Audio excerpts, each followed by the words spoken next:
Hey, I'm Gwen. Hi, all. This is J.L. Collins. This is Paul Thompson, and you're listening to the Earn and Invest podcast.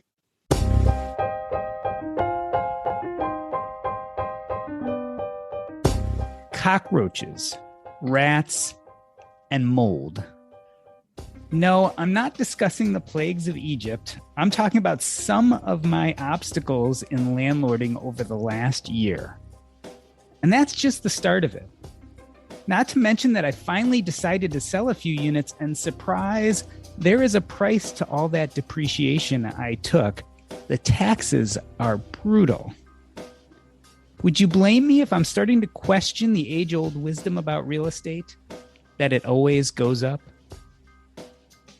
Hey everybody, before we jump into this conversation about real estate, I just discovered a new startup and I'm really excited about it, and I wanted to share it with you guys. Masterworks is democratizing access to the exclusive $6 trillion world of art investing. By the way, that's 4 times larger than every crypto combined. Naturally, there's a ton of demand and a long wait list. They've already signed up more than 200,000 users, but I've got 85 passes to skip the wait list for my listeners. Head to masterworks.io/EAI to secure your spot. That's masterworks.io/EAI today. I'll see you there. See important disclosures at masterworks.io/disclaimer. J.L. Collins is the author of The Simple Path to Wealth, and his forthcoming book, How I Lost Money in Real Estate Before It Was Fashionable, questions the current wisdom about property ownership. Paul Thompson is a real estate investor and entrepreneur and the creator of the My Freedom Foundry community and host of the Ready Investor One podcast. And Gwen Merz is the creator of the Fiery Millennials blog and platform, as well as a financial independence, but maybe not retire early enthusiast. J.L., Paul, Gwen, welcome back to Earn and Invest. Paul, I want to start with you. I know your story a little bit. I'm familiar. You used to be a co-host with me here, but for the audience, tell us about your first real estate buy that wasn't for personal use, your first investment real estate buy. How long was the time from you thought about buying real estate to your actual first purchase? It's probably within 3 months once I decided to do it to when I actually purchased that first property. And that was in the year 2015. And I think the numbers are I bought it for 30, put 10 into it and refinanced that all out, and had a property that at the time was worth about $55,000 and rented for about $650 in Little Rock, Arkansas. It was a 3-bedroom, 1-bath. Now, you mentioned a 3-month time period, but how long had you been thinking and studying real estate before you got to that point? None. From when I decided that, okay, I'm going to try this real estate thing to purchasing my first property was about 3 months. Wow, that's pretty quick. JL, let's talk about your first property. The one you talk about in the book, it wasn't necessarily meant to be a business. How much research did you do before plunking down money for your first humble abode? Well, let's put it this way. The first chapter in that book is called Impossibly Naive. And that means I did zero research. If possible, I did even less than Paul. Gwen, let's look back to your landlording days. Can we not? Unfortunately, that is the reason why we're here today, to talk about real estate. Did you feel a lot of peer pressure? Was it like, I'm part of this community, the financial independence community. I know all these entrepreneurs. Everyone's killing it doing real estate. I've got to get into this. It wasn't so much peer pressure. It was just like I wanted to earn a lot of money very quickly. And I had a lot of friends who were very successful at earning a lot of money very quickly with real estate. So I said, well, if they can do it too, so can I. Paul, talk to that a little bit. I mean, you now have a business where you coach people doing real estate. All of us on this podcast right now jumped into real estate, and it sounds like we all jumped into it fairly quickly. Tell us about some of the mistakes newbies make when they're getting into the real estate game. When they're first getting started, the probably the most common problem I hear is the reverse of what we're talking about, is that they wait for way too long and they have analysis paralysis and they overthink it. Now, we're going to tell you these cautionary tales during this episode of our examples of how we probably went into it too quickly or that we made mistakes. Most of it's Impossibly Naive is the perfect title for starting off in this, because you just simply cannot know it all when you start. So the advice that I tell people is to follow along at the speed of instruction, because I don't know what you don't know, and you don't know what you don't know until you start getting into the steps. And so you go through a pattern of activity that someone is guiding you through. And when you get to the next step becomes more obvious. Gwen, speak to that. I mean, did you jump in too quickly now that you're looking back? Or as Paul says, is it the kind of thing where you kind of have to jump in and then figure it out as you go? I mean, I think probably out of all of the previous stories that we've told so far, I probably did the most research. I started looking into real estate as an investment in early 2015, late 2014. I ran across Paula Pant's blog and was looking at her crushing it in Atlanta and was like, oh, yeah. And then I met Paula and we talked through a whole bunch of things. And I learned so much from her during that session that we had. And then I went and implemented those strategies when I was looking for real estate. And it probably took me another year or so, 18 months to actually find a house to buy. I mean, that wasn't without lack of trying. I had like 3 offers fall through before I got my first one, and I moved a couple of times. I would say that there is definitely something to be said for just jumping right in and learning as you go. But I don't know, researching beforehand is really helpful, but it doesn't teach you everything, right? I think the best teacher is experience in this case. Do you feel like it protected you at all? I know that your first and main rental experience wasn't the best in the world. I feel like I was able to avoid really common mistakes, but then I made completely different mistakes that I wasn't warned about. Like? Well, like I bought a property that was meant to meet the 1% rule. It almost met the 2% rule. So I did really well there, but I made the mistake of emotionally buying a house. It was beautiful. I fell in love with the house as it is and not being like, well, this is just 4 walls where it's going to make me money. I didn't buy in the best neighborhood. I had moved to a new town and bought a house, 6 months later. So I really underestimated the effect of the location on a rental property. I thought, oh, this is good enough, right? Well, good enough isn't good enough. You need to have the best possible location you can. And I didn't do that. I didn't screen tenants, I made a whole bunch of really stupid mistakes. I didn't make several other mistakes, which helped in the end. Jael, talk about some of the mistakes you made. Again, your situation was a little bit different in the beginning because you were looking at a place to live in as opposed to an investment. Looking back, what do you think your main mistake was? I think the main mistake in my case, and I think I see it a lot today, was just being swept up in the flow that, of course, you need to buy something. Of course, you need to own. Of course, that's better than renting. I was renting an apartment that suited me perfectly. I liked it. It was inexpensive.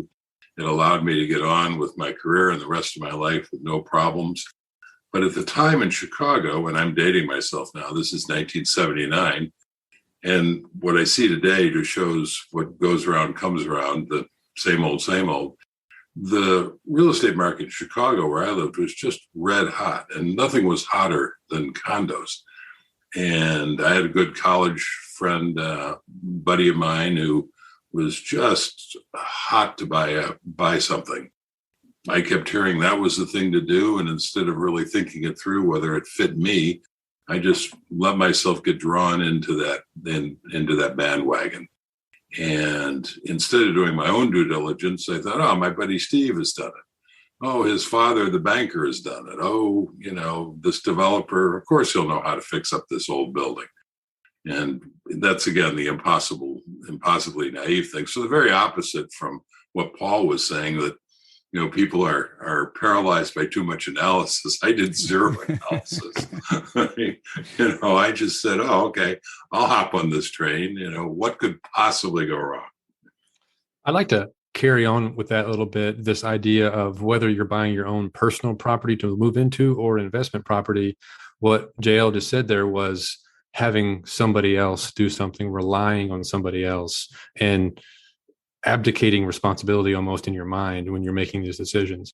I think that is the mistake that I have most commonly made in my investment experience. I don't know how many I've done at this time, somewhere between 300 and 400 transactions. and I have lost money on some of them. And I can say, to almost no exception, every time that I lose money, it's because I abdicate responsibility and think somebody else is going to make a good decision on my behalf, instead of either making the decision myself or effectively delegating a certain task to somebody and then checking in on them like a manager of a business should. Paul, it's an interesting but tangential point. You're talking about the fact that you have made mistakes before, right? You've had real estate go bad. One thing that I seem to see in my mind that maybe separates someone who eventually becomes a very successful real estate investor versus someone who gets in and gets out is how bad that first project is. How was your first project, Paul? Was it fairly successful? Yeah, I had a couple of small surprises, but nothing that kept me from profitability. And it actually gave me wind in my sails to like, this works. I did the Burr method that is commonly referred to as coined by Bigger Pockets, and it worked. And I thought, okay, let's do this again. And so I just built momentum. And I think contrary point would be my Gwen's experience is when you get into a bad first experience, it colors your opinion of that probably disproportionate to reality. Yeah, Gwen, I'm wondering your opinion on that. I mean, if that first experience had gone really well, do you think you'd still be in real estate today? Probably, yeah. Yeah, it's odd, but I think it's a good point. I had my first experience was a very bad one, as the book recounts. But then I went on to invest in real estate with my eyes a little more wide open, and I had better experiences. But ultimately, I stepped away from it after a couple of years for two reasons. One, it was just way too much like work. I think and I'm sure I see Gwen laughing here, and I'm sure she can relate to this, but you read some of the stuff that's out there, and it makes it sound like it's so easy to be rolling in money from real estate, and people just don't realize how much knowledge, but also how much ongoing effort that it really takes even to get the ball rolling. But then the reason I ultimately stepped away from it, in addition to that, was when you're investing in real estate, at least back in those days, and there was no internet, you wind up getting to know other landlords, other people investing in it. And everybody had a horror story about tenants. And I so far hadn't. For all the problems I had with that first property, I didn't have any problem with the tenants I had. Sometimes I had trouble getting tenants. I didn't have any problem with the tenants, but everybody else I knew doing it had incredible horror stories around that subject. And I knew that I wasn't smarter than them or more savvy or more experienced. I just knew my time in the barrel hadn't come yet. And I figured I'm going to get out of the barrel before it does. And that's exactly the way it goes. If you're an active real estate investor and you're owning properties, it's not a matter of if, but when you're going to have Yes. complications. You're going to have that terrible tenant. The likelihood of being sued is pretty high. These are realities of owning in real estate. And so the question, anybody listening to this, if they're either in the business already or thinking about getting into it, is figuring out if your personality is well suited for real estate. Because I do think it takes a personality type and a set of goals that are in line with what you want to do, because there's a continuum between a passive investment and a business. And real estate, actively owning real estate, kind of straddles those two, and you need to find on that continuum where it makes sense for you. Yeah, and my problem is that I am honestly super nice and super trusting, like impossibly naive, right? I always paid my rent on time. My rent was my first priority, right? Like I wanted to do right by the landlords. I'm taking care of their house for them, right? And it was a huge shock to me to realize that I was one of the rare renters. I ran across so many people who did not have that kind of care for either the place that they were living or their landlord. And it blew my mind and also blew up my wallet. Gwen, do you think you could do it better now? I mean, we're talking about personality type, but now you've been through it, right? You're a veteran in that sense. Do you think you could go and do it now if you needed to? I mean, if it was my only option, I could do it.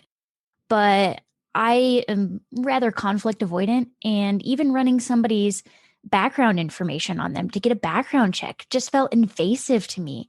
And like, there's just some sort of mental block that I didn't want to screen them. I wanted to take them at their I wanted to give them a chance. And you can't afford that as when you're running a business. Maybe if I were running a charity, I could do that, but not as a business. There's something very interesting about housing. When you talk about somebody's house and where they live, it's a very personal experience. It's probably one of their biggest expenses and one of their biggest investments. However, from a society's point of view, there's this obligation that you take care of somebody in their house, and that we don't prey upon somebody who is in their house. It's a very it's what we call home, and there's a lot of protections in place for tenants and for people who buy properties as a consumer to prevent them from the powers that be that might try and take advantage of them, whether they be real or imagined. So it's a very interesting conversation when you hear about this personality type. Our government, in jurisdictions change, but there's just this underlying protective nature that you got to be aware of as a landlord, that you have the law may be on your side in some cases, but the spirit of the transaction oftentimes is in the advantage of the person who's living in the property. JL, Gwen made a good point that she kind of realized that her personality type probably wasn't the best for being a landlord and doing real estate. It sounds like you had a harrowing experience, your first experience, and yet you jumped back in and eventually did have some rental properties. What eventually made you decide that you were done with it and it was time to move on? Well, again, it was the matter of I was hearing these horror stories about tenants, and I knew my time was coming. And it was just now not how I wanted to spend my time. I was more interested in focusing on my career. And as Paul pointed out, real estate investing, it's not like buying an index fund where you can buy it and then you're done. It requires ongoing attention from you. And even if you hire professional managers, you have to find, vet, and then manage those managers. So even setting it up as some people have done to make it as passive as possible still requires more effort than I was willing to do. Interestingly, I can look back, particularly in Chicago, where I was investing at the time, and I could see what happened to the neighborhoods I was in. And there's almost no question, if I'd followed that path, rather than focusing on my career as an example, I would be money ahead today, just because of the gentrification and the explosion in value. But of course, you could see a little bit of that coming at the time, but certainly not what actually transpired. So no regrets, but yeah, it just doesn't suit my temperament. It's not how I want to spend my time.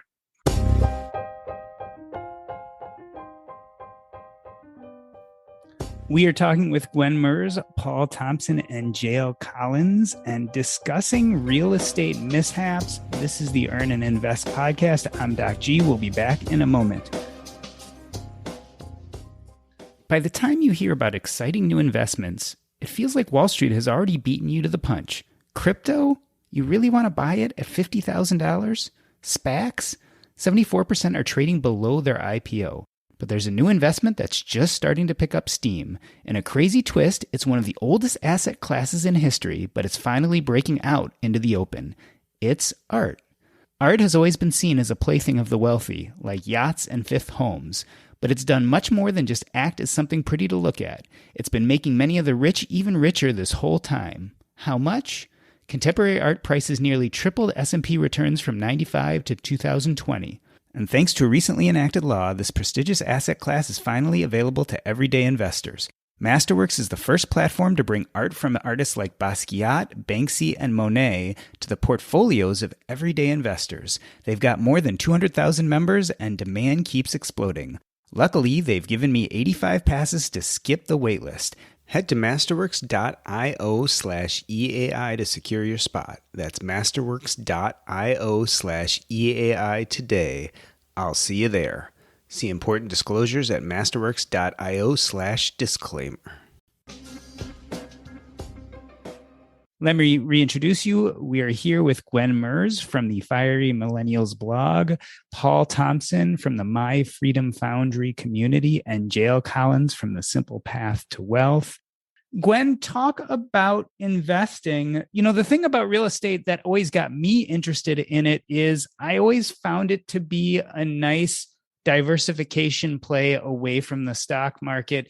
You ever worry that maybe your wealth is too concentrated? Yeah, I do. It was nice to have that, something that was real, right? Like I could live in it. I could touch it. It existed. My investments are just numbers on a screen. I can't hold that money in my hand.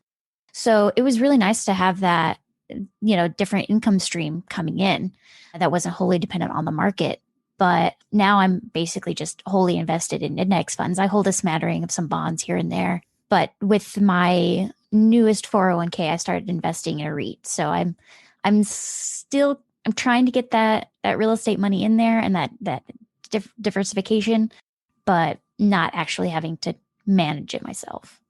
Paul, talk about that. Gwen mentioned REITs. Those are real estate investment trusts. It's a way of having some real estate in your portfolio without the hands-on management. If you're like us three here, besides you on the podcast, who've delved into real estate and maybe are deciding that it's not exactly for them, is there an easy button? Are there some easier ways to invest to still get that piece of the asset allocation without putting in as much time and effort? That's a really interesting question. And I think absolutely the right question that any investor should be taking on when they're looking at investing their own capital. It's, what do I want from this capital? Do I want growth? Do I want cash flow? Do I want a higher return but higher risk? How much time do I want to put into it? And the interesting thing about that real estate offers is that you can do pretty much any combination of that you want. And you can just do the passive investment thing. If you just believe in the performance of a real estate investment trust for which you are a completely passive investor, just like an index fund, then you can get exposure to that real estate market, which is usually a smaller submarket of the greater real estate market. Unlike the index fund, which is usually, or can be very broad-based, right? I don't know of any real REITs that are completely broad-based and have a property in every city in the country. That doesn't exist, but you can still get a very broad experience and exposure to the real estate market. And what you're trying to do is you're trying to capture the appreciation play. And that's all you're doing there. Just like when you're buying blue chip stocks that don't have dividends, you're just banking on appreciation. But what's funny is if you were to tell somebody, a real estate investor, you don't buy on appreciation, just don't do that. That's all you do with index investments that have no dividend. So you want growth over there in the appreciation play. But if you want cash flow, then you look at other alternatives like going into real estate or buying into a business that actually pays you some sort of dividend back in. JL, you are known through the Simple Path to Wealth, as well as your blog, to be a champion of VTSAX, the single index fund that tracks the U.S. market. Have you ever felt the need to add back in real estate to your portfolio? I mean, it obviously was part of your portfolio years ago. Now there's some easier ways to do it without being a landlord. Do you ever feel that pull to get back in, even if it's with something like a REIT? It's interesting. When I first started my blog in 2011, my portfolio was made up of three funds. It was made up of VTSAX, which is Vanguard's total stock market index fund, and that was 50% of it. And then 25% of it were bonds and BBTLX, and the other 25% was in REITs. I think there was a total REIT market index fund, if I'm not mistaken. It's been a number of years. And along about 2015, I wrote a post called Stepping Away from REITs.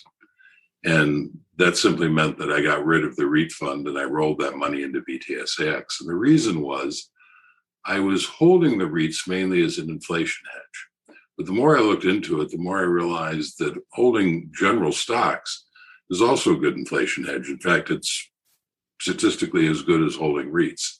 And so what I was really doing was overweighting my portfolio in one economic sector of the country, which was real estate. And I had no real interest or intention of doing that. I had no real belief that real estate was going to outperform energy or technology or what have you. So that's why the REITs no longer made sense. I think when you own VTSAX, you own virtually every publicly traded company in the United States. It's hard for me, and that includes REITs, by the way. So it's hard for me to think about how I could possibly be more diversified. I mean, I could be more diversified in bonds, and I do still own some bonds. I could be more diversified, maybe going internationally, but that's pretty broad diversification. So I don't feel any particular need to diversify beyond that. I think that like now my diversification in real estate is actually owning a house, but it's not an investment property. It's a property for us to live in. I don't necessarily see us making money off of this house, but it could happen, right? And we do have money tied up in this house, just with the basic, down payment and putting mortgage and getting equity from it. So I kind of consider that as a diversification. It's a very poor investment, but it is where I have money tied up. Paul, I feel like we've addressed some of the most obvious myths of real estate investments. One is that it always works, right? So clearly it doesn't always work. The other, as Jael was talking about, is that it is a must-have for diversity or diversification of your asset allocation, but clearly there are other ways to diversify your asset allocation. I think one of the other big myths is that if you do real estate, somehow you're not going to pay taxes, or you're going to pay a lot less taxes. Talk to me about the tax benefits, because anyone who's failed at real estate, or maybe I shouldn't say failed, but anyone who's gotten into real estate and then gotten out of real estate realizes that the taxes don't exactly go away. Right. It depends on a lot of situations here. So the two most obvious tax advantages that jump to mind are what they call a Section 121, which is when you buy your personal property, and when you sell it later on within certain limits, it's tax free. And if you're doing live-in flips, depending on the values, you can do that almost perpetually every 2 or 3 years and not pay taxes. But the other one, when it comes to an investment grade property, is depreciation. And I think that's what you alluded to before, is you had these properties and you had this basically paper losses from the depreciation of that you are required to take from the IRS. It's not an option. You must take it. But what's sneaky about depreciation is you have to recapture it at the end when you sell. And that's a big surprise to a lot of people, because it basically lowers your basis on the property. So yes, you can avoid taxes for a while, but all you're doing is kicking the can down the road, much like putting money into an IRA that's not a Roth, right? Just a traditional, you're just kicking the can down the road. However, there is a strategy involved where you can continue, at least in the US, we can do a 1031 exchange. And with current law, there's no limit on it, but there's probably going to be some sort of limit coming soon where it's similar to the 121, where you can't pass it forward forever. After a certain number, you got to pay taxes. But as it stands now, you don't have to pay taxes when you do a 1031 of the like kind exchange. And then if you pass away, you have a stepped up basis. And so you can get away with not paying taxes. Right. By dying. But let's be clear with operations here. There's death involved in the process, because at some point you hit 70 or 80, and let's say you want to sell those properties and cash out, then you're going to pay a huge amount of taxes based on depreciation. Well, there's that saying, right? There's two facts about life. You can't avoid it: death and taxes. Yeah. In this case, it's death or taxes. So there is a path towards putting an or in there, but only you don't get the benefit of not paying the taxes. It's just your heirs you don't pay taxes during your lifetime. I guess would be the argument there. Jael, you experienced some of this depreciation surprise, didn't you? Yeah, I sure did. When I bought that Chicago condo, I bought it as my personal residence, and then my circumstances changed pretty quickly. Namely, I got married. Another reason, by the way, to keep renting. It's a whole lot easier to transition when you don't have to sell something. And so I converted the condo into a rental. Now, the amount of rent I could collect was not nearly enough to cover my expenses. I mean, it was about half of what my expenses were. So I was hemorrhaging cash every month. And in those days, Paul, you can probably elaborate on this. I don't think this is still possible today, but in those days, you could elect to take accelerated depreciation, which is exactly what it sounds like. You could depreciate your asset even faster, which of course gave you a bigger tax benefit at the time. And so I needed every possible life preserver I could get in this situation. So of course, I elected accelerated depreciation, not at all understanding what came at the end of the rainbow. And so I had bought this place for $45,000. It hemorrhaged cash for 6, 7 years. And then I managed to sell it for $40,000, which was what I owed on. I only lost $5,000 and I'm okay. And until it came time to do my taxes. And of course, my cost basis was not $45,000 at that point. I think it had gotten down to $25,000. Up come the tax man. Yeah, people don't realize it. It adds up quickly. You can end up spending thousands and thousands of dollars on taxes. Gwen, let's talk about our community. Personal finance, certainly financial independence. How do people react when you say, maybe you should think twice about real estate? Do you get some negative blowback? I mean, it depends on how strongly I come across, right? If I say all real estate sucks, nobody should invest in it, I'm going to get blowback, right? But rightfully so, because it doesn't all suck. It isn't the worst. But if I phrase it from, hey, I just want to let you know that people are going to tell you it's a great investment. I want to let you know that this could go wrong. And it's okay that if it does, you're not a complete failure. But I want to be, the voice of reason and logic here. And I'm not going to tell you it's a wonderful experience that you're just going to sit back and thousands of dollars are going to roll into your pocket each month. There, like JL said, there's going to be work involved. And so I hope that when people talk to me about real estate, that they come away with a more realistic expectation as to what could happen. Yeah, according to the title of JL's new book, actually, it's quite fashionable nowadays to lose money at real estate. So you're right on trend. Well, I just like to follow in his footsteps. He warned me about real estate before I got into it. I didn't listen, and that's what happens. Is that actually the truth? Did you actually warn her? Well, I don't remember that. I'll take her word for it. But what I was going to say is, Gwen, that's why I decided to write the book, the new book. So, Paul, I remember you and I interviewing Coach Carson for one of the first episodes of What's Up Next. And one of the points he made was actually when people tell him they're interested in real estate, he actually tries to talk them out of it first. Do you take a similar approach? Like when someone comes to you and says, hey, dude, I got to do real estate. You start talking to them, you realize that this is the first they're really thinking about it. Do you have a little bit more of a pessimistic look?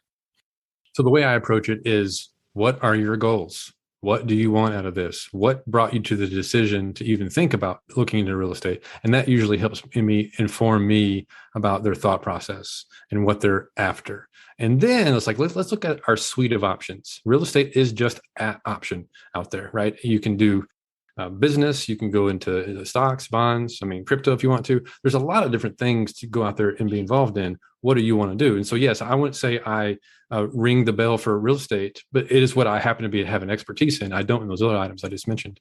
So when it comes time for people to ask me for help, I do not try and dissuade or persuade them. I try and get back into what they want. And that, I think, is usually the problem, and why people get in trouble is they don't know really what they want. They just have this experience of, I need something, so I feel like this might solve my problem. And I will say that even though I didn't walk away with tons of money in my pocket or, a nice cash flow each month, I don't regret getting into real estate at all, because it taught me a lot about who I am and how I want to approach things and where's my limit for making money. That knowledge that I acquired is priceless. And it's, kind of a trite thing to say, but it's true, because while I was soured on the idea of real estate for 3 years after that experience, it did help me when looking at houses to buy with my partner and, evaluate, is this, a money pit, or is this a solid house with good bones? So it does help in the end, but I just, didn't make a ton of money off of it. I was just going to say, following up with Paul's comments, that, Paul, I'll bet that most of the people that you ask, what are your goals? They might not say it, but in the back of their mind, the answer is easy money. Mm-hmm. I'm looking for easy money. And I've been told real estate is easy money. Yeah, I would agree with that. Most people don't actually know what their goals are, right? And you have to kind of really, I think that's what a coach or a consultant in any sort of business activity is useful for is to really get really clear on your desired outcome. What do you want? I actually have a draft format. It's like a 90-day goal. And the D in draft stands for what is your desired outcome? I want you to draft out and vision the next 90 days. And a lot of times those 90 days did not include doing a whole bunch of work it requires to accomplish the desired outcome. And if that's the case, then we need to reset expectations, because it's very unlikely you're going to get amazing results without putting in the work. It's not just a matter of having them define their goals, but having them understand what a realistic goal is. That's right. Right. So, and it's not easy money, as I'm sure you disabuse people of. JL, our friends Bryce and Christy from Millennial Revolution are pretty famous for talking against real estate, and not just investment real estate, but actually owning a home. Do you feel like the case is different when we're talking about a house to live in versus a house to rent out and make money on? Well, Christy wrote the foreword to my book, and I asked her to do that, and she very graciously complied. And I said, now, Christy, there are two rules. Rule number one is you can't use the term homeowner, which is her favorite term for people who can't wait to buy a house. With a B, right? With a B. Yeah. Homeboner is in the sexual reference, and being hot for homes. And I said, so that's rule number one. You can't use that term. And rule number two is understand that this is a cautionary tale. This doesn't say never buy real estate. So now I managed to forget your question. Me too. No.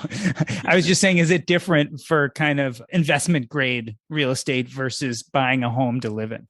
Sure. I think it's very different in terms of how you approach it. One of the reasons that my condo didn't convert well into an investment is it wasn't bought with investment parameters in mind. Gwen mentioned that she bought her investment close to 2% instead of the 1% rule. So you have to think about your real estate differently than you're probably going to think about where you want to live. Yeah, and that was one of the things that really saved my bacon at the end, is buying so well at the beginning. Even if it was in a bad location, the house itself looked great on paper. So with all of the things that I had to do to the house, I actually made it even more attractive to buy. And so I was able to get rid of it fairly quickly and walk away with money in my pocket. And I only did that because I was able to buy so well at the beginning.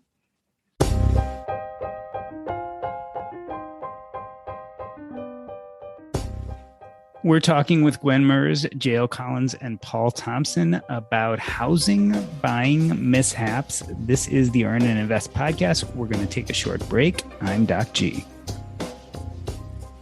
Have you been listening to the Real Estate and Financial Independence podcast with Coach Carson? My friend and former college football player, Chad Carson, talks real estate in the most understandable and relatable ways. He has two types of episodes, one in which he interviews experts that tell you the tips and tricks.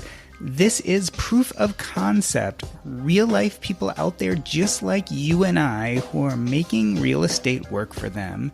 And then he also has episodes where he breaks it down, tells you how to use real estate, goes through point by point and step by step how to get ahead.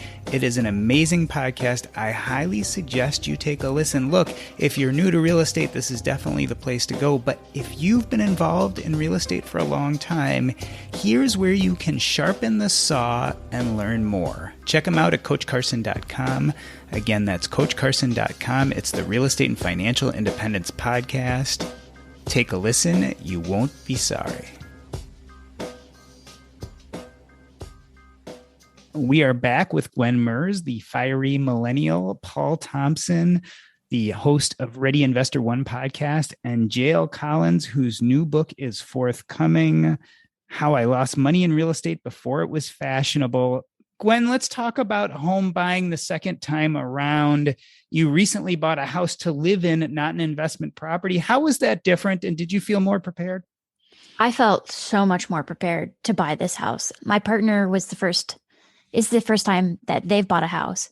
And so I was able to answer tons of questions that otherwise we would have just peppered the poor real estate agent with and give reasons for why that is and kind of the background for different things that we should be looking at, why I would immediately say no to a house or why I would be like, yeah, okay, we could go look at that one.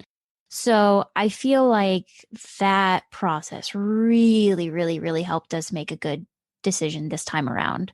But I will say buying a house just because you like it and it looks like you could be something that you can live in is so much easier than having to process all those stupid numbers, all the ROI and, the 1% rule. And does it meet this rule? And does it do this? Like, who cares? Do you like the house? Yeah. Okay, great. Go look at it.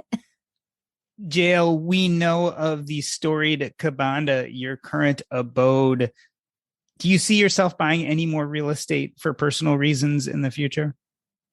Yeah, so just so your listeners understand, Cabana is a beach cottage that we own on the shores of Lake Michigan in Wisconsin. So it's a vacation home. I guess we're in sort of the odd position of the only real estate we own is a vacation home. Most people have that as a second home. We are otherwise, COVID permitting, we are otherwise nomadic. So with COVID in spring of 2020, we were driven to ground and we have been at the cottage at what we call Cabana ever since, but that was never the intention for it. And I've kind of been surprised at how much I've enjoyed being settled. And I'm also getting up in years. And we had already been thinking maybe at some point our traveling days are going to come to an end. And we want to be proactive about where we're going to be when that happens. So now, as we travel and we intend to get back out on the road this fall, we're traveling with at least half of an intention of what about here? Would this be a place we'd want to buy a house and settle? So yeah, I could see a time coming where we're going to do that. When it happens, I don't know. Well, on your travels, you're always welcome to stay with us in St. Louis. I appreciate that. And be careful what you offer. Paul, tell us a little bit about the housing boom that we're in currently. Is this a good time to buy? I mean, it seems like prices are high around the country. I'm sure there's some places where they aren't, but certainly in Chicago, things aren't cheap.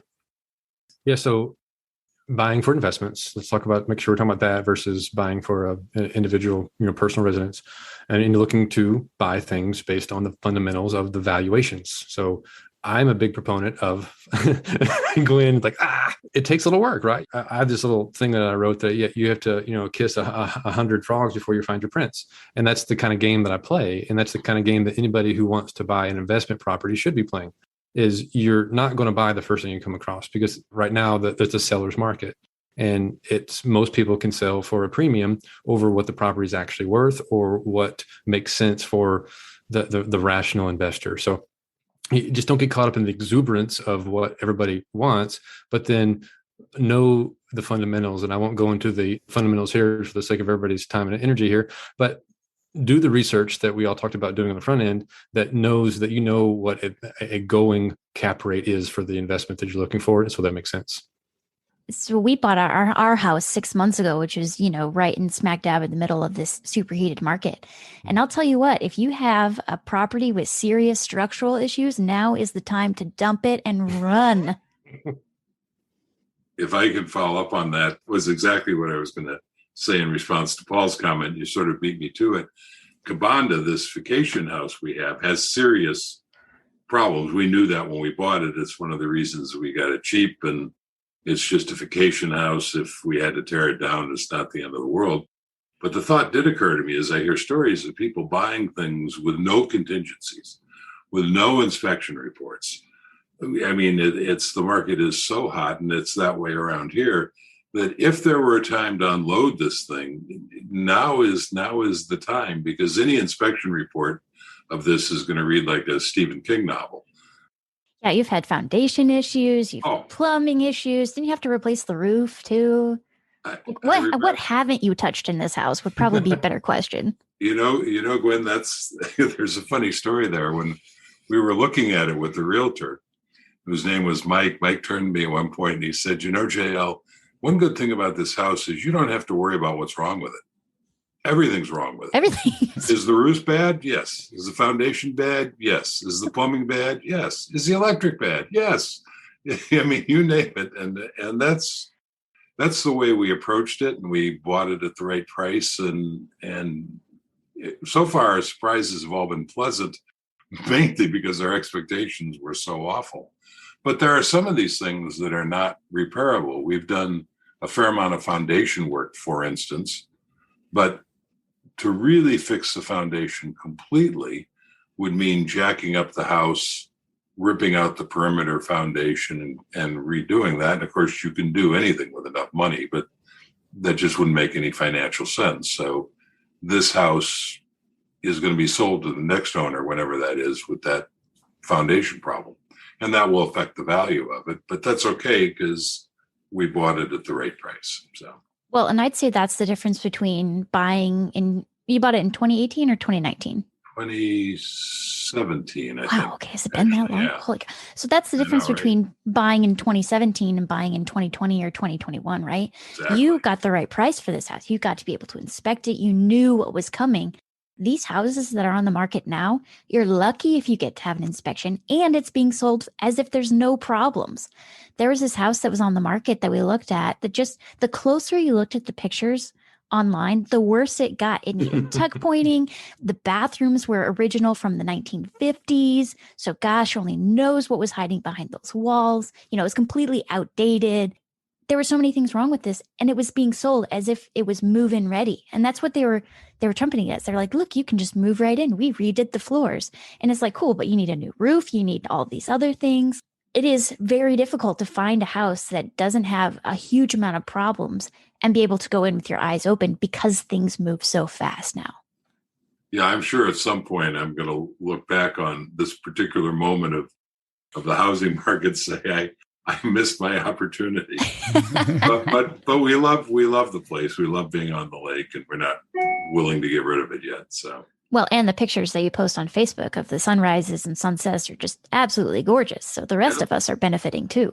And so when I tear the place down, I'm living in a tent, I'll still have As long as on social media we feel like you're living your best life, reality doesn't really matter.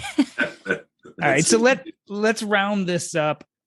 I'm going to answer this question myself first, and then I'm going to go through each one of you, starting with Paul. What is the one piece of advice you would give to someone looking to get into investing in real estate? If I were to answer that question myself, I would say accept complications, not expect complications, because expecting is one thing. But I think really to be a good real estate investor, especially if you want to be a landlord, you have to accept the complications that occur and manage them and move on. I think if you're able to do that, you can be a good real estate investor. Paul, someone comes to you. Is there one piece of cardinal advice you give that sums it up? In the spirit of the context of what we talked about so far, they've listened to this, I would take away finding the balance between taking imperfect action and analysis paralysis, because that's the sweet spot. And finding that sweet spot and the wisdom to discern the two is really the lessons you need to learn in order to make the right decisions based on the dynamics of the up and down market, COVID this, COVID that. You have to adjust to the given market and know how to thread that needle.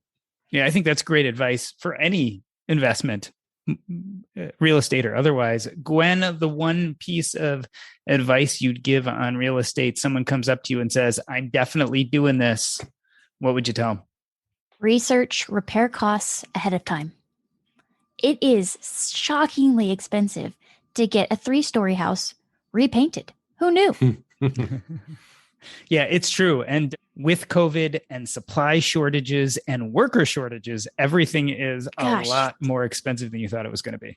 It's only gotten worse. I'm so glad I don't own that house anymore. And JL, bring it home for us. If someone comes and tells you they're interested in real estate, besides throwing VTSAX at them and telling them to forget it, is there one piece of advice you would give them? Well, now you just took away my one piece of advice. But Sorry.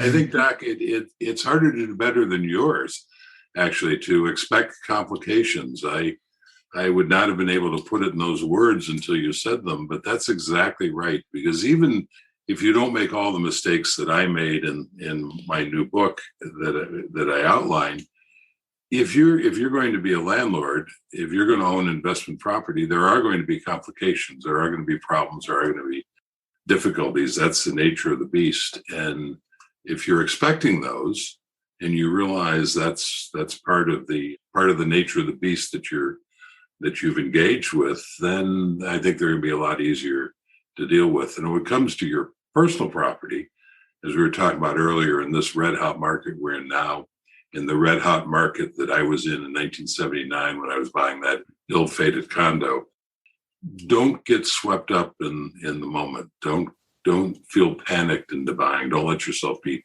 stampeded or panicked into buying.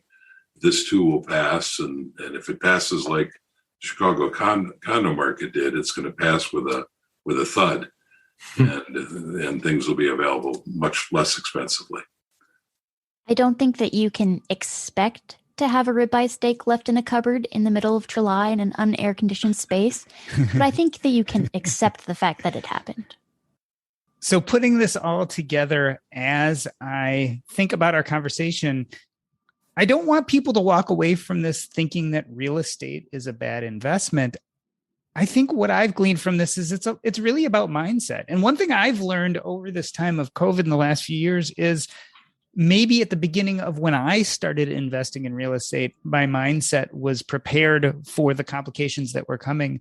But as we've gone further, it's less so. And therefore, I've decided to liquidate a lot of my real estate because things change and we as investors change. I want to thank you guys for being on the show and end this episode the way I end every episode by asking you what's up next in your life and where we can find you online. Paul, let's start with you. What's going on and where can we find you? The best place to find me is at my community, My Freedom Foundry. We have a free Facebook group and then I have a website as well. And then what's up next for me is strangely enough, I'm in buy mode. I have created the ability to find properties at discounts, and then I can now sell them at crazy premiums. So that's what I'm doing. And Gwen, what's up next in your life and where can we find you?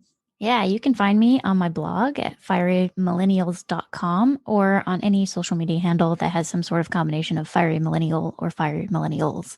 I am just hanging out here in St. Louis, enjoying my new house and time with my partner because we can't do much anything else. So yeah, catch me online. And JL, tell us about this book drop. When can we expect to get it and where? Also, the book, again, is How I Lost Money in Real Estate Before It Was Fashionable.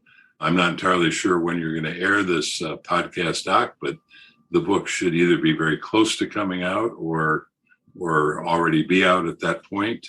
I'm self-publishing it like I did The Simple Path to Wealth through Amazon, but also through Ingram Sparks, which is a new thing for me. It's how I published the hardcover edition of The Simple Path to Wealth recently. And I understand that facilitates books getting into bookstores and libraries. So hopefully this one will be a little more widely available out of the gate. Anybody interested, you can follow me on jlcollinsnh.com. That's my blog and website. And after the book, my next goal is probably going to be to pawn this cottage off on Paul. That sounds like a great plan. This has been the Earn and Invest podcast. On behalf of myself, Doc G, I'd like to thank Gwen Merz, Paul Thompson, and JL Collins. That's a wrap.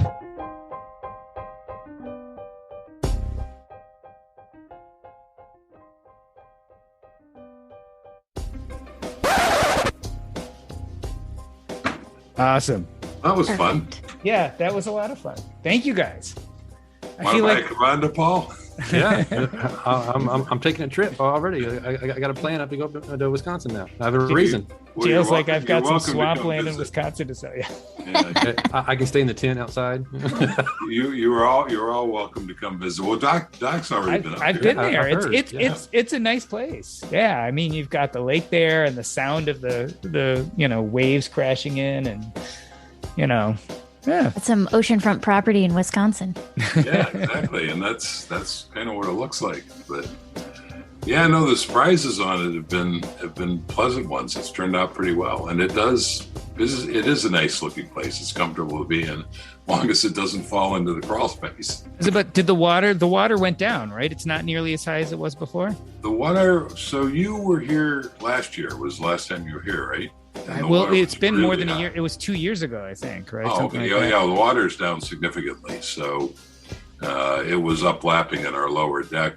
When we got back here in 2020 in May, you could have moored a boat off my lower deck. There was no beach anymore. Now we have, depending on the wave action, 20, 30 feet of beach again. So you can walk the beach and yeah.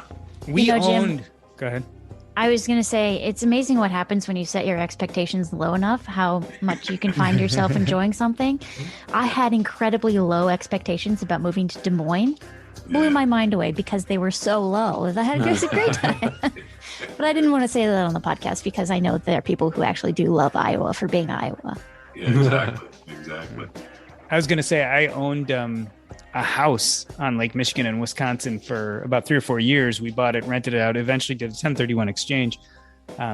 But that was one of our worries is the water from Lake Michigan kept on, because we had a beautiful beach to start with. We had 100 feet of beach and, the house was well set off, but we watched the water get higher and higher and the beach get smaller and smaller and smaller. But if you know the history, right, as I know Jail does, every 20 years or so, the water comes up really close and then goes back and it kind of ebbs and flows over the decades. Yeah, the thing that's remarkable is that the difference between the all-time low in recorded history and the all-time high is only about 6 feet.